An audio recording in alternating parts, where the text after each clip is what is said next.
Está hoy con nosotros don Nelson Oces, periodista, maestro. Véngase para acá, cuéntenos del Matador.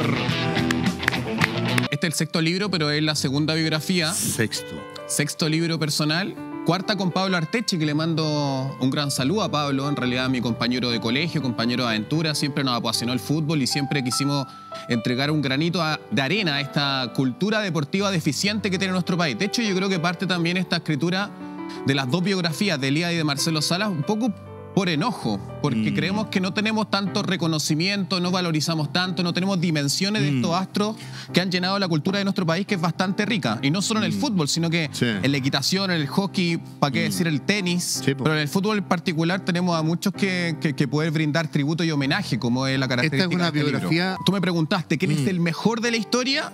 Elías Figueroa. ¿Quién es el jugador más talentoso? Talento, semántica, cualidad innata, futbolísticamente más completo, Marcelo Salas, el más talentoso. Por sobre Alexis, por sobre Alexis. Bam. Bam Bam, claro, es que yo creo que tenemos seis. Ninguno jugó en la Unión Española. Hincha hispano. Pero, por ejemplo, en el libro también habla a Candonga Carreño.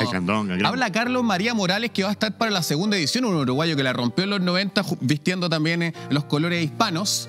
Yo creo que el mayor portento físico de nuestra historia es Arturo Vidal.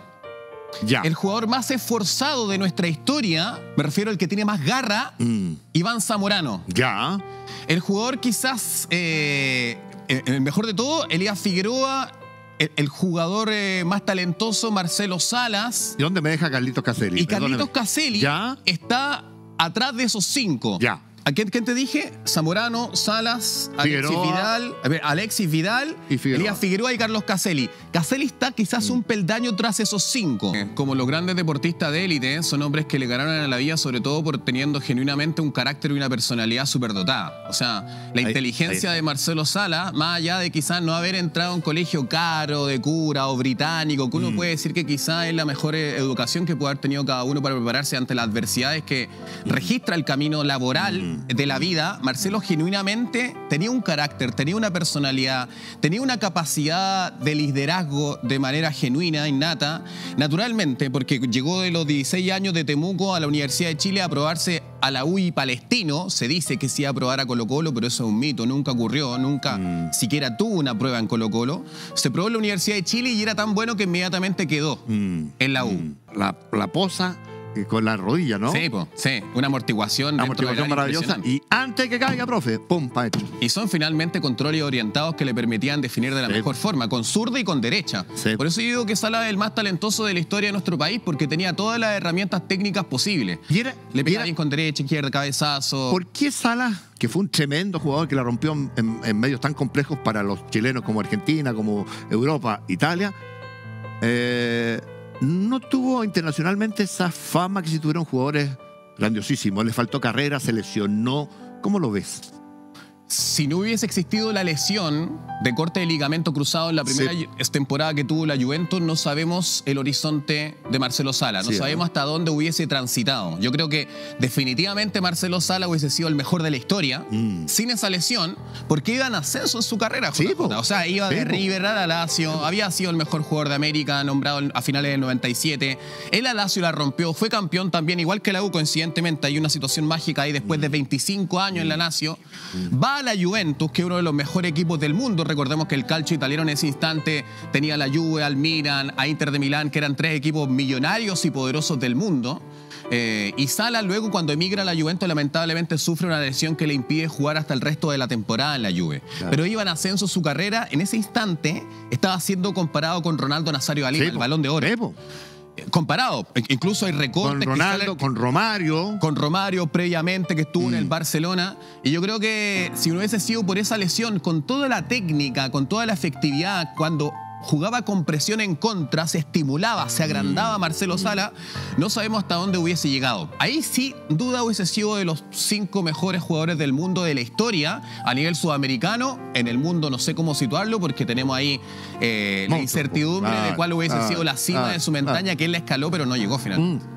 Oye, y la dupla Sasá, por la cual Chile era conocido en todo el mundo, ¿no es cierto? Sasá era Z-A-S-A, Zamorano Salas. Zamorano Salas. ¿Cómo ¿Cómo era la relación entre estos dos monstruos en esa selección del 98 en Francia, que mereció tal vez hacer más de lo que hizo? ¿Sí? Claro. Perdió con Brasil en octavos de final. Obvio. Lamentablemente nuestro destino prescrito. Yo creo que Zamorano Salas tenían un complemento de liderazgo espectacular.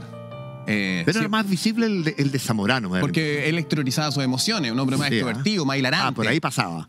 Ya. O sea, en la época de los 90, en el Viva el Lunes, Zamorano pescaba un micrófono y se ponía a cantar. Y Marcelo estaba ahí, pero miraba. Salas siempre mucho más mesurado, más discreto, pero un hombre también muy fuerte dentro del camarín. ¿Así? Sí. Mira. Ya. Yo recuerdo una entrevista que le hizo a Eduardo Bombalé en un hotel en Reñaca a principios de los 2000, cuando estaba en la transición de la Lazio a la Juventus, y él habla sobre críticas técnicas respecto al manejo de Nelson Acosta en esa segunda temporada que tuvo Nelson Acosta tras Francia 98, después de los Juegos Olímpicos. Y te habla sobre lo que él conversa en el camarín, dirime con Nelson Acosta como un líder posicionado dentro del camarín de la selección chilena, respecto a quiénes eran los alimentadores que antes tenía Al Hispano Cotosierra, Víctor Hugo Castañeda, Fabián Estay, y tenía ausencia quizás de esos nombres dentro de esa generación después de los Juegos Olímpicos, porque había jugadores técnicos con esas características, Rodrigo Tello, David Pizarro, pero ellos partían más de atrás, eran mediocampistas más pivot que creadores, enganches detrás del 9 o el 11, en este caso que era Marcelo Salas. Él discutía eso con el entrenador y tenía la confianza de decírselo a Bombalé en ese instante. Entonces ahí yo encuentro también que es un liderazgo distinto al de Zamorano, pero absolutamente complementario. Y Salas hoy, ¿en qué está? ¿A qué está dedicado? Compró un equipo de fútbol, pero lo mira con un poquito de lejos, ¿no?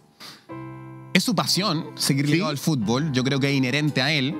Él extiende esta pasión después de haberse retirado, involucrando a la familia en Deportes Temuco. Sigue ligado al fútbol. Pero es como el secreto de sus ojos. Puede renunciar a tu casa, de religión, de esposa, de miles de situaciones, pero la pasión de él es el fútbol. La pasión. Oiga, nos quedan un par de minutos, Nelson. Sí, claro. Tengo la sensación de que no ha recibido suficiente reconocimiento y homenaje en vida a Marcelo Salas a propósito de esta figura que pega en el palo, si es que no es el primero o el segundo mejor jugador del fútbol chileno en la historia. A Elías le han hecho montones. Montones, sí.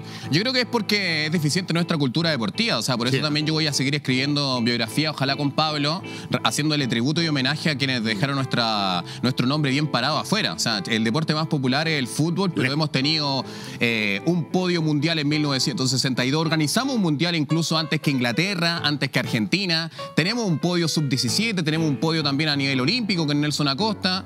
O sea, tenemos riqueza en nuestra historia. Bueno, se me olvidó decir dentro del top 10 a Claudio Bravo. Claro, porque te dije... arqueros en el top 10. Sí, es que claro, está Alexis Vidal, Zamorano, Salas, está Caselli Elías, 6. Claro. Charlie Arangui, el Cóndor Rojas, que desafió la física, impresionante sus reacciones frente a potentes tiros a 3 metros de él. Claudio Bravo y Leonel Sánchez, ahí están los top 10. Oiga, nos empezamos a despedir con Nelson Oce, este libro, maravilloso libro que cuenta, relata, describe la historia del maravilloso Marcelo Salas. Gracias, amigo. Nelson, ya un encantado la vida. Saludos por allá al gran Lucas. Al Candonga, lo veo. ¿Sabes dónde veo al Candonga? En Fútbol y Parrilla, un podcast que tenemos con Ian McNeil, que le mando un saludo y el Polaco Colbert. Pura gente encantadora. Ya, maestro, gracias. Con ustedes mañana, que lo pasen regio. Buenas noches.